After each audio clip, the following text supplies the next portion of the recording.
Hello guys, ആദ്യം തന്നെ പറയാമല്ലോ, എനിക്ക് സുഖമില്ല കേട്ടോ.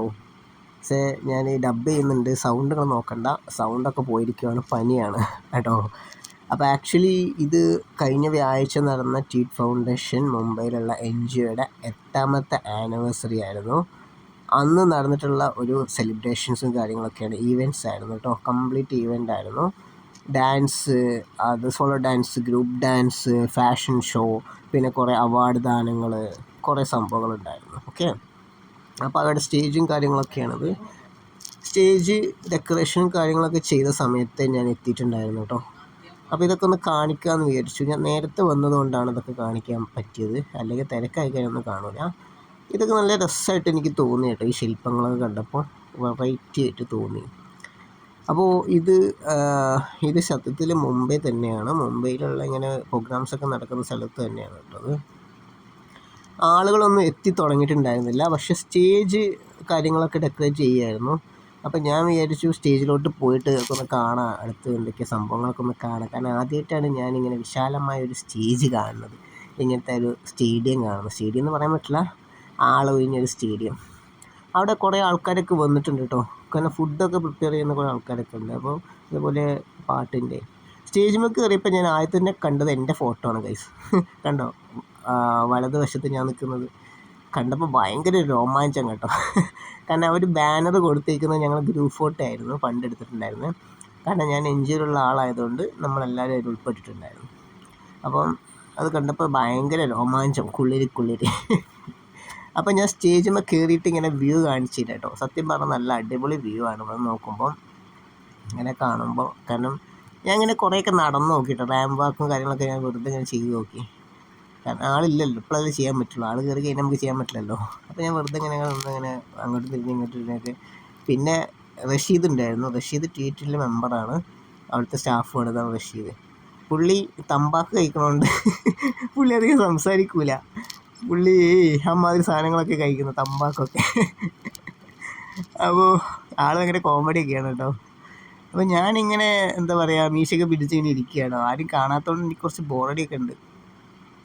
ഇത് റഷീദ് ഉണ്ടായിരുന്നു. റഷീദ് അടുത്ത് സംസാരിക്കാൻ പറഞ്ഞപ്പോൾ തമ്പാക്ക് വായുള്ളതുകൊണ്ട് ഒന്നും മിണ്ടൂല എന്ന് പറഞ്ഞു. അപ്പോൾ ഗൈസ്, ഇന്നെൻ്റെ ഡാൻസ് പെർഫോമൻസ് ഒക്കെ ഉണ്ട് കേട്ടോ. സത്യം പറഞ്ഞാൽ അതൊക്കെ ഒരു കാട്ടിക്കൂട്ടലാണ്. അപ്പോൾ പരിപാടി സ്റ്റാർട്ട് ചെയ്യുന്നതിന് മുമ്പ് അവരുടെ ഇൻട്രൊഡക്ഷൻ ഉണ്ടായിരുന്നു. എന്തൊക്കെയാണ് ടീറ്റ് ഫൗണ്ടേഷൻ ചെയ്യുന്നതെന്നുള്ള കാര്യങ്ങളൊക്കെ സംസാരിക്കുന്നുണ്ടായിരുന്നു. അതിൻ്റെ ബോർഡ് മെമ്പേഴ്സാണ് ഇരിക്കുന്നത് മൊത്തം. അവർ ഈ ട്രാൻസ്ജെൻഡർ ആയിട്ടുള്ള ആൾക്കാർക്ക് ജോലി കൊടുക്കുന്നുണ്ട്, അതുപോലെ സ്കിൽ ഡെവലപ്മെൻറ്റ് ചെയ്യുന്നുണ്ട്, പിന്നെ കുറേ കാര്യങ്ങൾ ചെയ്യുന്നുണ്ട്. ഒരുപാട് കാര്യങ്ങൾ ചെയ്യുന്നുണ്ട്. ഫിനാൻഷ്യൽ ഹെൽപ്പ് ചെയ്യുന്നുണ്ട് പഠിക്കാൻ വേണ്ടിയിട്ട്. പല മേഖലയിൽ ഷെൽട്ടർ ഹോം, പല രീതിയിൽ ക്രൈസിസ് മാനേജ്മെൻറ്റ്, ഒരുപാട് കാര്യങ്ങൾ ചെയ്യുന്ന ഒരു ഓർഗനൈസേഷനാണ് മുംബൈയിലെ. അത്യാവശ്യം നല്ല പേര് കേട്ട ഓർഗനൈസേഷൻ. അപ്പോൾ പരിപാടിയൊക്കെ സ്റ്റാർട്ട് ചെയ്തിട്ടുണ്ട്. ഒരു ചുമ്മാ ഉള്ളൊരു ഡാൻസ് ആട്ടോ, കോമ്പറ്റീഷൻ അല്ലായിരുന്നു. അവർ തന്നെ കളിച്ച ഡാൻസ് ആയിരുന്നു. അതിൻ്റെ ആൾക്കാർ നല്ലപോലെ കളിക്കുന്നുണ്ടായിരുന്നു കേട്ടോ. അവരുടെ പെർഫോമൻസ് കണ്ടു കഴിഞ്ഞാൽ നല്ല രസമായിട്ട് തോന്നി. ഇതൊക്കെ ട്രാൻസ് ആയിട്ടുള്ള ആൾക്കാർ തന്നെയാണ് കേട്ടോ. എല്ലാവരും ട്രാൻസ്. പിന്നെ പരിപാടി കാണാൻ വന്ന ആൾക്കാർ ട്രാൻസ് ആയ ആൾക്കാരൊന്നുമല്ല, അതിൽ എല്ലാവരും ഉണ്ടായിരുന്നു. കാരണം ഇതൊരു കോമൺ പ്രോഗ്രാമാണ്, ആർക്ക് വേണമെങ്കിലും വന്നിരുന്ന് കാണാം. തുടക്കത്തിലൊന്നും ആൾക്കാർ കുറവായിരുന്നു, പിന്നെ ആളുകൾ വന്നു തുടങ്ങി രാത്രിയൊക്കെ ആയപ്പോൾ. കാരണം 4 മണി മുതൽ 9 മണി വരെയാണ് പ്രോഗ്രാം ഉണ്ടായിരുന്നത്. അപ്പോൾ അത്യാവശ്യം ആളുകളൊക്കെ വന്നു. 8 മണിയൊക്കെ ആയപ്പോൾ ആളുകളെ തിക്കും തിരക്കുമായിരുന്നു കേട്ടോ. പിന്നെ പാട്ട് ഡാൻസൊക്കെ എന്തായാലും കാണുമ്പോൾ ആൾക്കാർ ഒന്ന് കയറി നോക്കുമല്ലോ, അങ്ങനെയാണ്. തുടക്കം ഭയങ്കര ലേറ്റായി സ്റ്റാർട്ട് ചെയ്യാൻ. കാരണം ഇവിടെ ഒരുപാട് കാര്യങ്ങളൊക്കെ ഉള്ളതുകൊണ്ട്, ഇനാഗ്രേഷൻ, അതുപോലെ വിളക്ക് കൊടുക്കൽ, പിന്നെ അവർ ഇൻട്രൊഡക്ഷൻ, പിന്നെ അവർ ഇതിൽ നിന്ന് ജോലി കിട്ടി, ഇവിടെ നിന്ന് കുറച്ച് ആൾക്കാർ ജോലി കിട്ടിയിട്ടുണ്ടായിരുന്നു, പ്ലേസ്മെൻറ്റ് കിട്ടിയിട്ടുണ്ടായിരുന്നു. അപ്പോൾ അവർക്കുള്ള സർട്ടിഫിക്കറ്റ് കൊടുക്കൽ, അങ്ങനെയുള്ള പല കാരണങ്ങൾ കൊണ്ട് ലേറ്റായി തുടങ്ങാൻ വേണ്ടിയിട്ട്. അപ്പോൾ ട്വീറ്റിനെ കുറിച്ച് പറയുകയാണെങ്കിൽ എനിക്ക് വാക്കുകളില്ല. കാരണം എന്നെ ഒരുപാട് സഹായിച്ചിട്ടുള്ള ഒരു പേര് കേട്ട NGO ആണ് മുംബൈയിൽ. സത്യം പറഞ്ഞു കഴിഞ്ഞാൽ ഞാൻ കമ്മ്യൂണിറ്റി ആയിട്ട് എനിക്ക് ബന്ധമില്ലെങ്കിലും ഇതുപോലത്തെ ഓർഗനൈസേഷനുമായിട്ടൊക്കെ ടൈപ്പ് ചെയ്ത് നിൽക്കാൻ ഞാൻ വളരെയധികം ആഗ്രഹിക്കുന്ന ഒരാളാണ്. കാരണം എന്ന് വെച്ച് കഴിഞ്ഞാൽ അതായത് ഒന്നുമില്ലാത്തൊരു മനുഷ്യൻ, വട്ടപൂജ്യത്ത് നിൽക്കുന്ന ഒരു മനുഷ്യനെ ഹെൽപ്പ് ചെയ്യാമെന്നൊരു ഒറ്റ ഇൻറ്റൻഷനാണ് അവർക്കുള്ളത്. പുറത്തുനിന്ന് നോക്കിക്കാണുന്ന ആൾക്കാർക്ക് ഒരു ട്രാൻസ്ജെൻഡർ ഓർഗനൈസേഷനല്ലേ, അങ്ങനെയല്ലേ ഇങ്ങനെയല്ലേ എന്നൊക്കെ തോന്നും. പക്ഷേ നിങ്ങളൊന്ന് ചിന്തിച്ച് നോക്കുക, ഒന്നുമില്ലാത്തൊരു മനുഷ്യനെ എങ്ങനെയൊക്കെ മോട്ടിവേറ്റ് ചെയ്ത് കൊണ്ടുവരാൻ അവരെ കൊണ്ട് പറ്റുന്ന രീതിയിൽ സഹായിക്കുന്നു എല്ലാ അർത്ഥത്തിലും. അതുകൊണ്ടാണ് ഞാൻ ഈ ഓർഗനൈസേഷനായിട്ട് ടൈപ്പ് ചെയ്തിരിക്കുന്നത്.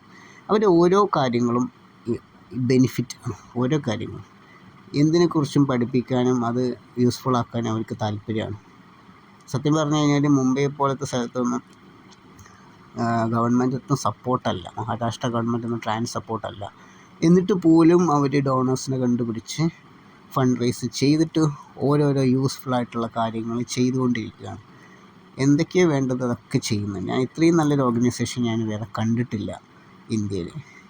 ഉണ്ടാവും, പക്ഷേ എൻ്റെ അറിവിൽ വേറെ ഇല്ല. കേരളത്തിലൊന്നും ഒരു നല്ല ഓർഗനൈസേഷൻ ഇല്ല. കേരളത്തിലുള്ള ഓർഗനൈസേഷൻ എനിക്ക് ഇഷ്ടപ്പെട്ടത് സഹയാത്രിക മാത്രമാണ്. സഹയാത്രിക അത്യാവശ്യം യൂസ്ഫുൾ ആയിട്ടുള്ള കാര്യങ്ങളൊക്കെ ചെയ്യുന്ന ഓർഗനൈസേഷൻ. അല്ലാതൊരു ഓർഗനൈസേഷനും എൻ്റെ അറിവിൽ അത്ര ഒരു ബെനിഫിറ്റായിട്ട് എനിക്ക് തോന്നിയിട്ടില്ല. ഓക്കെ, അപ്പോൾ ടീച്ചിനെ കുറിച്ച് ഇപ്പോൾ നമ്മൾ കുറേ പറഞ്ഞില്ലേ. ഇപ്പോൾ ടീച്ചിൻ്റെ ആനിവേഴ്സറി എല്ലാ വർഷവും അവർ ആഘോഷിക്കുന്ന കേട്ടോ. 8ാമത്തെ ആനിവേഴ്സറിയിലാണ് സത്യത്തിൽ ഞാൻ പങ്കെടുത്തിട്ടുണ്ടായിരുന്നത്. കാരണം കഴിഞ്ഞ വർഷം എനിക്ക് പങ്കെടുക്കാൻ സാധിച്ചിട്ടുണ്ടായിരുന്നില്ല, അതിൻ്റെ സങ്കടം ഉണ്ടായിരുന്നു. ഓക്കെ, അപ്പോൾ ഡാൻസും കാര്യങ്ങളൊക്കെയാണ്. റഷീദിൻ്റെ ഡാൻസാണ് ഈ കാണുന്നത്. റഷീദ് നോളാവാൻ എത്രത്തോളം സാധിക്കും അത്രത്തോളം ചെയ്തുകൊണ്ടിരിക്കും. നല്ല കോമഡിയാണ് ആൾ. അതൊരു വേറൊരു ടൈപ്പാണ്. കണ്ടു കഴിഞ്ഞാൽ ചിരിച്ച് ചാകും. നോളത്തരത്തിന് യാതൊരു കുറവുമില്ല റഷീദ് സത്യത്തിൽ റഷീദിൻ്റെ അനിയത്തി എന്താണെന്ന് എനിക്ക് അറിഞ്ഞുകൂടാ, പക്ഷേ അവിടുത്തെ സ്റ്റാഫാണ് കേട്ടോ. അപ്പോൾ അങ്ങനെയൊക്കെയാണ് കാര്യങ്ങൾ. അപ്പോൾ ഡാൻസ് ഇവരൊക്കെ പ്രൊഫഷണൽ ഡാൻസേഴ്സാണ്. വലതുവശത്തും ഇടതുവശത്തൊക്കെ നിൽക്കുന്ന ആൾക്കാർ പ്രൊഫഷണൽ ഡാൻസേഴ്സാണ്. അപ്പോൾ ഇവരായിരുന്നു ഇതൊക്കെ ചെയ്തിട്ടുണ്ടായിരുന്നത്. പിന്നെയും പരിപാടിയൊക്കെ വരുന്നുണ്ട് കേട്ടോ. ട്രാൻസ്മെൻസിൻ്റെ പരിപാടിയാണ് കൂടുതലുള്ളത്.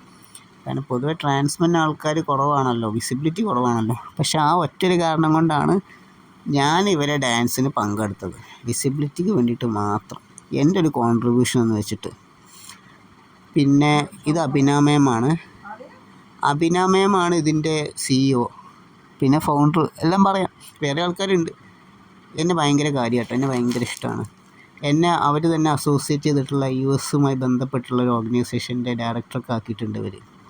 ഫ്ലെക്സ് എന്നാണ് പേര്. അപ്പോൾ അതിൻ്റെ കാര്യങ്ങളൊക്കെ നവംബറിൽ സ്റ്റാർട്ട് ചെയ്യും. അപ്പോൾ ആ കാര്യങ്ങളൊക്കെ പറഞ്ഞ് നമുക്ക് വേറൊരു വീഡിയോ ചെയ്യുന്നുണ്ട്. ഓക്കെ, അപ്പോൾ അവരാണ് എന്നെ അതിൽ പിടിച്ച് ഡയറക്ടറാക്കിയിട്ടുള്ളത്, ഈ മാം.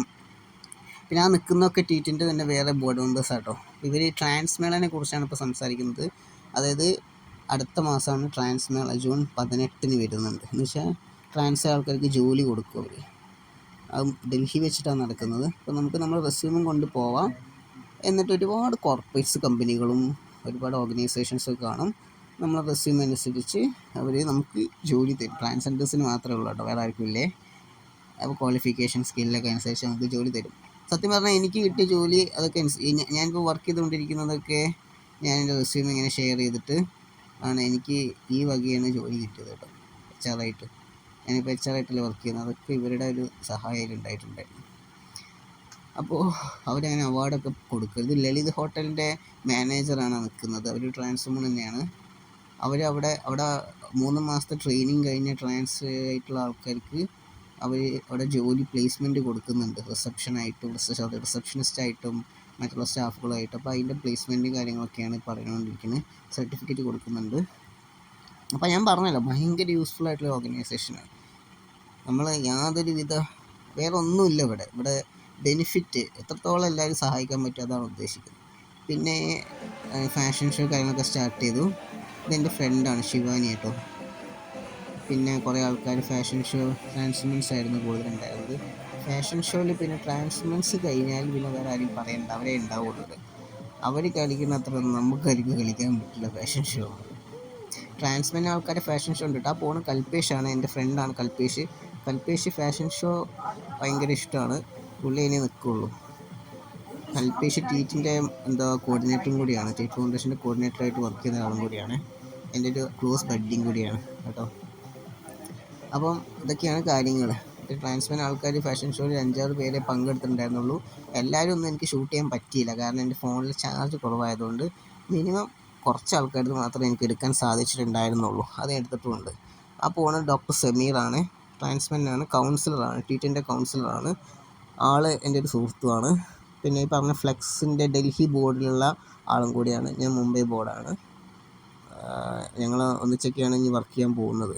ഓക്കെ, അപ്പോൾ ഇതൊക്കെയാണ് കാര്യങ്ങൾ. ഒരുപാട് കാര്യങ്ങൾ ചെയ്യാനുണ്ട് ഗൈസ്, ഒരുപാട് കാര്യങ്ങൾ വരുന്നുണ്ട്, അപ്കമിങ് വരുന്നുണ്ട്. ഒരു മാസ് ഹിസ്റ്ററി തന്നെ സൃഷ്ടിക്കാൻ പോവുകയാണ് ഇത്. അപ്പോൾ പിന്നെ ഡാൻസൊക്കെ വന്നു. ഇതൊക്കെ ട്രാൻസ്മെൻ്റ് ഡാൻസാണ് കേട്ടോ, ക്ലാസിക്കൽ ഡാൻസ് പെർഫോമൻസ് ഒക്കെയാണ്. എൻ്റെ ഡാൻസ് വരുന്നുണ്ട്. എൻ്റെ ഡാൻസ് ഓൾറെഡി ഞാൻ ഷോർട്സിൽ ഇട്ടിട്ടുണ്ടായിരുന്നു, പക്ഷേ ഞാൻ ഇവിടെ കംപ്ലീറ്റ് ഇടുന്നില്ല, അത് ഞാൻ ചുരുക്കി ഇടുന്നുള്ളൂ. മറ്റൊന്നും കൊണ്ടല്ല, വീഡിയോ ലെങ്ത്ത് കൂടിപ്പോവും, അതുകൊണ്ടാണ്. അപ്പോൾ എല്ലാ ഡാൻസും ഞാൻ ഷോർട്ടാക്കിയിട്ടാണ് അപ്ലോഡ് ചെയ്യുന്നത് കേട്ടോ. എൻ്റെ ഡാൻസ് ഓൾറെഡി കണ്ടതല്ല, അതുകൊണ്ടാണ്. അപ്പോൾ ഇതൊക്കെ അവിടെ താമസിക്കുന്ന കുട്ടികൾ തന്നെ കേട്ടോ. അവിടെ ഷെൽട്ടർ ഹോം ഉണ്ടെന്ന് പറഞ്ഞു, അപ്പോൾ അവിടെ താമസിക്കുന്ന കുട്ടികൾ തന്നെയാണ് അതൊക്കെ. അപ്പോൾ അവരുടെ ഡാൻസ് പെർഫോമൻസ് ഒക്കെയാണ്. ഞാൻ അവിടെ പണ്ട് സ്റ്റേ ചെയ്തിട്ടുണ്ടായിരുന്നു ചീറ്റിൻ്റെ ഷെൽട്ടർ ഹോമിൽ എൻ്റെ ഇൻറ്റേൺഷിപ്പ് സമയത്ത്. നല്ല ഫുഡും കാര്യങ്ങളൊക്കെയാണ് അവിടെ പ്രൊവൈഡ് ചെയ്യുന്നത് കേട്ടോ. പിന്നെ ഇത് എൻ്റെ ഒരു സുഹൃത്താണ് ഗാർഗി അല്ല ഗയു അവിടെ ചീറ്റിലൊക്കെ ഉള്ള ആൾ തന്നെയാണ്. അപ്പോൾ ഇപ്പം ഇല്ല, ഇപ്പോൾ വേറെ എവിടെയാണ് താമസിക്കുന്നത്. കുറേ ആൾക്കാർ ഞാൻ അറിയും, കുറേ ആൾക്കാർ നമ്മൾ അറിയുന്ന ആൾക്കാരുണ്ട് കളിക്കുന്നതിൽ. പിന്നെ എൻ്റെ പെർഫോമൻസ് ഇതാ ഗൈസ്, ലുങ്കിയൊക്കെ എടുത്ത് വരുന്നുണ്ട് ഞാൻ. അപ്പോൾ ഞാൻ ഈ വീഡിയോ കംപ്ലീറ്റ് ഇട്ടിട്ടില്ല കേട്ടോ, കാരണം ഇത് ലെങ്ത്ത് കൂടുതലാണ്. എൻ്റെ ഇതിൽ നിങ്ങൾ താങ്ങൂല, അതുകൊണ്ടാണ് ഞാൻ കുറച്ച് കട്ട് ചെയ്ത് ഇടുന്നത് കേട്ടോ. കാട്ടിക്കൂട്ടൽ മാത്രമേ ഉള്ളൂ, കാട്ടിക്കൂട്ടൽ. ലാസ്റ്റ് ലുങ്കിയൊക്കെ വാരി എറിയുന്നൊരു സീനുണ്ട് ഗൈസ്. എന്നിട്ട് വെറും ട്രൗസറിലാണ് എൻ്റെ പ്രഹസനം. ഇത് പിന്നെ ഫാഷൻ ഷോൻ്റെ സെക്കൻഡ് പാർട്ടാണ് വരുന്നത്. ഞാൻ ഈ സ്റ്റേജിൻ്റെ ബാക്ക് സൈഡിൽ നിന്നിട്ട് സത്യം പറഞ്ഞു കഴിഞ്ഞാൽ ഞാൻ ചെയ്തൊരു മണ്ടത്തരാണ്. ആ സൈഡിൽ പോയി നിന്നത്, സത്യത്തിൽ ഞാനത് ഇവരെ കാണാൻ വേണ്ടി പോയി നിന്നതാണ്, പക്ഷേ ഫ്രണ്ടിൽ നിൽക്കണമായിരുന്നു, ഇപ്പോഴാണ് ഓർത്തത്. ഞാൻ സൈഡിൽ പോയി നിന്നു, അതുകൊണ്ടാണ് ഇവരെ മുഖം ഒന്നും കാണാത്തത്. അതുകൊണ്ട് അത് മര്യാദയ്ക്ക് കിട്ടിയതുമില്ല. പക്ഷേ എന്തൊരു മണ്ടനായാലോ ഞാൻ. പോട്ടെ, അടുത്ത തവണ നോക്കാം. ഞാൻ സത്യത്തിൽ ചിന്തിക്കാതെ ആ സൈഡിൽ പോയി നിന്ന്, കാരണം ഈ വരുന്ന ആൾക്കാരും പോകുന്ന ആൾക്കാരും കാണാൻ വേണ്ടിയിട്ട്, അതാണ്. പിന്നെ ഇവന്മാർ എന്നോട് ചോദിച്ചായിരുന്നു ഇതിൻ്റെയൊക്കെ വീഡിയോ ഫോട്ടോ ഒക്കെ ഉണ്ടോ. ഞാൻ പറഞ്ഞു സത്യത്തിൽ സൈഡിൽ നിന്നുകൊണ്ട് ക്ലാരിറ്റി ഇല്ല എന്ന് പറഞ്ഞു. സത്യത്തിൽ ക്ലാരിറ്റി ഉണ്ടായിരുന്നില്ല, ലൈറ്റൊക്കെ റിഫ്ലക്റ്റ് ചെയ്യുന്നുണ്ടായിരുന്നില്ലേ, അതുകൊണ്ട്. അപ്പം അത് ട്രാൻസ്മെൻ്റാണ്, ആ ഫ്രണ്ടിൽ പോകുന്ന പയ്യൻ, അവൻ ആ ട്വീറ്റിൽ നിൽക്കുന്ന ഒരു പയ്യൻ കേട്ടോ. അപ്പോൾ അവിടെ പല ആൾക്കാരും ക്രൈസിസായി വന്ന് താമസിക്കുന്ന ആൾക്കാരുണ്ട്, ജോലിയൊന്നും ഇല്ലാതെ നിൽക്കുന്ന ആൾക്കാരുണ്ട്. അവരൊക്കെ ഏകദേശം ഒരു ടൈം കഴിയുമ്പോൾ അവർക്ക് ജോലിയാക്കുകയോ അല്ലെങ്കിൽ റിട്ടയർമെൻറ്റ് കൊടുക്കുകയോ ചെയ്തിട്ട് അവർക്ക് എവിടെയെങ്കിലുമൊക്കെ ഒരു പ്ലേസ്മെൻറ്റ് കൊടുക്കും, അതാണ് ട്വീറ്റ് ചെയ്യുന്നത്. പിന്നെ ഇതൊക്കെ അവിടെ നിൽക്കുന്ന പയ്യനാണ്. പോകുന്നതൊക്കെ ട്രാൻസ്മെൻസാണ് നടക്കുന്നത്. നമ്മുടെ കൂട്ടുകാരൻ്റെ അടുത്ത ഒരു സെക്കൻഡ് റൗണ്ട്, അതായത് പെഷ്വ ബാജിറാവു ആയിട്ട്. ഇത് നല്ല കോസ്റ്റ്യൂമാട്ടോ, എനിക്ക് ഏറ്റവും ഇഷ്ടപ്പെട്ട കോസ്റ്റ്യൂമാണ്. അതുപോലെ തന്നെ എനിക്ക് മഹാരാജ് ശിവാജി ഛത്രപതിയുടെ കോസ്റ്റ്യൂമും ഇഷ്ടമാണ്. ഒരു രാജാവിൻ്റെ കോസ്റ്റ്യൂമൊക്കെ ധരിക്കുക പറഞ്ഞാൽ ഭയങ്കര വലിയ സംഭവമാണ്, ചെറിയ കാര്യമല്ല. നമ്മൾ എപ്പോഴും പോസിറ്റീവായിട്ട് നമ്മൾ രാജാവിനെ പോലെ ജീവിക്കുകയാണ്, അതാണ് വേണ്ടത്, പിച്ചക്കാരനെ പോലെയല്ല. ഓക്കെ, അതൊരു വേറൊരു വൈബാണ്. അങ്ങനെ നമ്മൾ ചിന്തിക്കണം എപ്പോഴും, രാജാവിനെ പോലെ ജീവിക്കാൻ വേണ്ടി നോക്കണം. ഒരു ഉപദേശമായിട്ട് എടുത്തോളൂ ഗൈസ്. അപ്പോൾ T20 ഫൈനലൊക്കെ ആയി, അങ്ങനെ വിന്നറൊക്കെ അനൗൺസ് ചെയ്തു. ഇതൊക്കെ ഒരാൾ ഏതോ ആക്ട്രസ്സാണ്, പേര് ഞാൻ മറന്നു. മറ്റാൾ ഗോദ്രേജിലുള്ള ഒരാളാണ്. ഒക്കെ വലിയ വലിയ ആൾക്കാരാണ്, അവരുടെ പേരൊന്നും ഇപ്പം എൻ്റെ വായി കിട്ടുന്നില്ല. ഒക്കെ അറിയുന്ന ആൾക്കാർ തന്നെ കേട്ടോ. അപ്പോൾ ഗൈസ് ഇത്രയേ ഉള്ളൂ വീഡിയോ. പിന്നെ ഫുഡ് കഴിച്ച് നമ്മളൊന്ന്